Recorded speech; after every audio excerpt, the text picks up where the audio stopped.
In 2020 we had a really great turnout for the Black Lives Matter rally here in Borne, Perth. Thousands of people. I'd never seen so many thousands of people, Aboriginal, non-Aboriginal supporters. It was on the Esplanade, the river fronting, and Derby Yerrigan. I could see people as far as my eyes could travel, and it was it was incredible, because this comes across our city and town and state as kind of a racist little place, the backward state. In the 1967 referendum, the highest no vote was recorded here in West Australia. And some recent research has shown that there's high levels of prejudice here, that 3 out of 4 non-Indigenous people have stereotypes and bias against Aboriginal people. I mean, we're seeing this in the incarceration area, and I know you do great work in that area, Megan, particularly with the youth and the Banksia detention class action. It's really something that we all need to be concerned about. The incarceration, the cost of incarcerating Indigenous people to the Australian public is estimated to be $17 billion a year. That's outrageous figure. I mean, Texas decided some years ago in America that they were going broke from incarcerating people, and they had to do things differently. They had to look at justice reinvestment, so actually stopping the causes of crime, preventing incarceration through diversion mechanisms.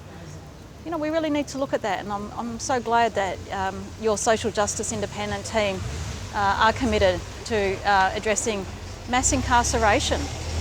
And we know that Aboriginal people are dying, and that includes young people, so traumatised by abuse that they're experiencing in the care of the state.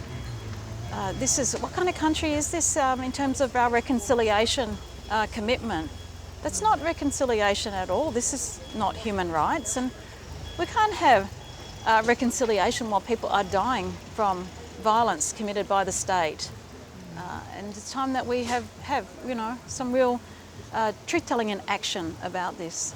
Your work is so critical to human rights issues and violations as they exist on the ground.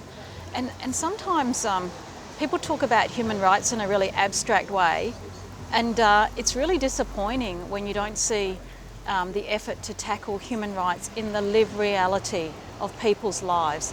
And that's why I have utmost respect for you and Gerry and your team, your independents work, that you get in there, you highlight the issues, you try to seek legal justice, you're making your voice known and counting, and you're doing incredible work in the media. I've never seen such a focus on Indigenous human rights issues in West Australia. So you've developed these relationships. You work very hard on it, I know, and so much of your work isn't recognised, but you're shining a spotlight. And advocacy is a big part of human rights and realising human rights.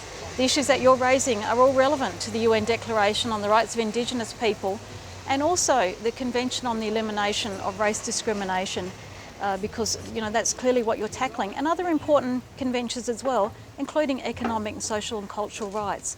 And your work with homelessness, this is about poverty and inequality that Aboriginal people are particularly faced with.